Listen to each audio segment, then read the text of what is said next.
Setty is one of the greatest talents in Fortnite history. And today, I'm going to be talking about how beneficial VOD reviewing Setty's games can be for your own individual improvement. The first thing we're going to be talking about regarding Cammy and Setty is the fact that they spend hours practicing their drops. Setty is a player that aims to perfect all different kinds of the game, and this is also the approach you should take when trying to improve competitively. 99% of players have never set off a few hours just for practicing drops to their drop spot, but it's a tiny effort that can and will minimize your RNG when playing important tournaments like FNCS. Practicing drops is the first thing you can do to win more off-spawn fights, but Setty also has a perfected drop map that he follows when dropping Cammy Split. Drop maps is something that I need to quickly touch on in this video, because the majority of players use drop maps that 1,000 people have. Drop maps that can be accessed in public discords or even on Twitter. Stop being lazy and make yourself a drop map. For the hardest drop spots with a lot of elevation differences, it takes maximum 3,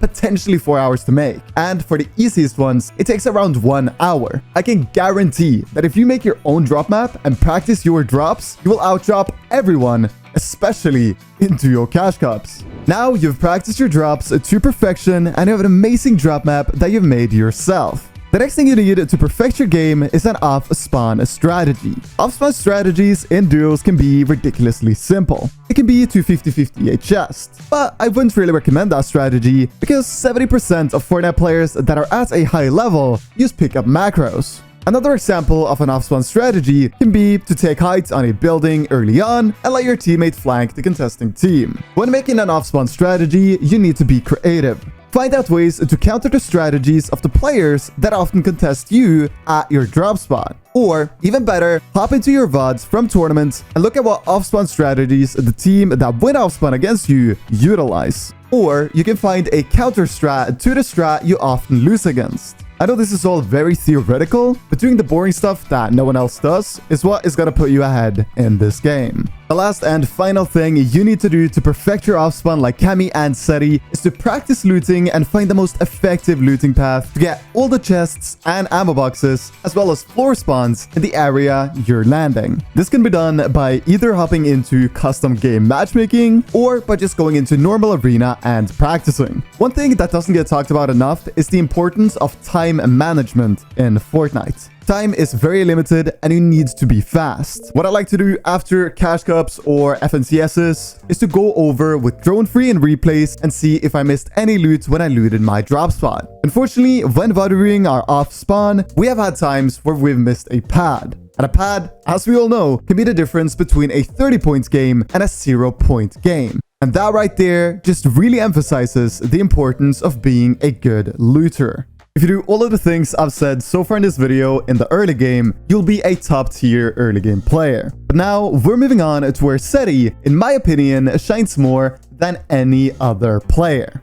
And that is in the mid game. One quick thing I have to mention before we move on is that if you're gonna VOD review and learn from Setty, VOD review his Cash Cup mid games, not his Grand Finals mid games. Duo Cash Cup mid games and Grands mid games are different in many ways. And VOD reviewing Grands to improve in Duo Cash Cups or FNCS round 1, 2, or 3s just isn't the right way to go about it. The difference is just too massive. The first factor behind a successful mid game is rotating early away from your drop spot. Mid-games now, with cars removed, are so much easier and so much more skillful compared to earlier this season. Pay close attention to what I'm about to say, because these tips will make a massive difference. You should be able to rotate 30 seconds before the first zone starts pulling. This is a ridiculously hard time to achieve for most drop spots. But with the right amount of off-spawn looting practice, you'll be able to rotate at this time. Rotating this early most of the time means you won't meet anyone when rotating. And as a result of that, you won't be getting shot at and losing all of your shields. Meaning, you'll be stacked for the end game. Rotating early in the mid game really comes down to a perfect early game.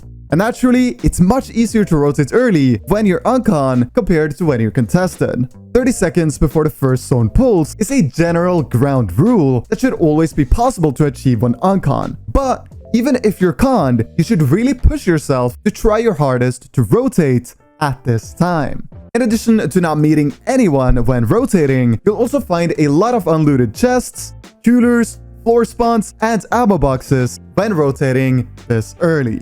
Another factor behind Setty's mid-game success is because he never overcomplicates his rotates. Truth to be told, most of the time to second, third, and fourth zone, just white lining is the best option. Cammy and Setty plays a game where a high level of awareness is needed. And I know a lot of people watching probably struggle with awareness, but awareness can be easily improved by just grinding out a lot of reps of customs. Sitting highly up to recycle pads is also a part of Setty's game plan. This is such an easy thing to do that will make your 5th and 6th zone rotations much easier. And on the topic of 6th zones, let's start talking about Setty's endgame abilities. Setty is obviously known for being an amazing tarper, and one of the things Setty does better than most is how he uses his mats when he has a 10 to 30 builds. A lot of players, when they have 30 builds, think they're almost out and that they need to force a fight. But not Setty. Setty is able to rotate an entire moving zone with 30 builds, and he does so perfectly. My main tip here to everyone watching is to start understanding how far you really can get with a limited amount of builds, especially when it comes to the 2nd, 3rd, and 4th moving zone. Another thing Setty and Cammy does perfectly is zone swaps. As soon as the moving zone swaps direction, Setty is already ready to tarp wherever it pulls. Being the fastest team to rotate when a moving zone change is crucial to consistently place highly in the end games you find yourself in. Setty also normally, or rather very often, drops down to the low ground if he sees it's free on the zone swap from the 2nd to 3rd moving. From the low ground, all Setty has to do is climb ahead and be aware. Next up, I want to touch on how Setty wins his games. Setty is an incredibly patient player. When watching him, you'll notice that he never stresses about any place he wants to go for. He waits for a golden opportunity to come in, and when he sees it, he instantly acts without hesitation. Very often in 2v2 situations, at the end of games, you'll see Cammy and Setty on the high ground, and another team on low ground. And Cammy and Setty can have 10 builds each and still not stress. This is a big contrast to a lot of low-level players. Cammy and Setty takes the time to communicate what they want to do, then they act on that together. Low-level players, on the other hand, would just solo go down for a kill. In short, what I'm trying to say here is you want to try being patient when playing out your 2v2s, communicate with your teammate, and go for a play together.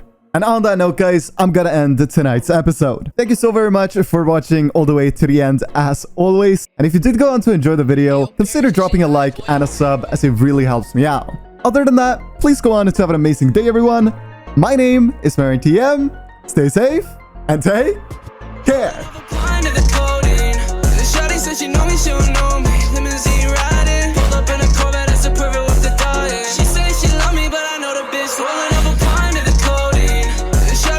me, she don't know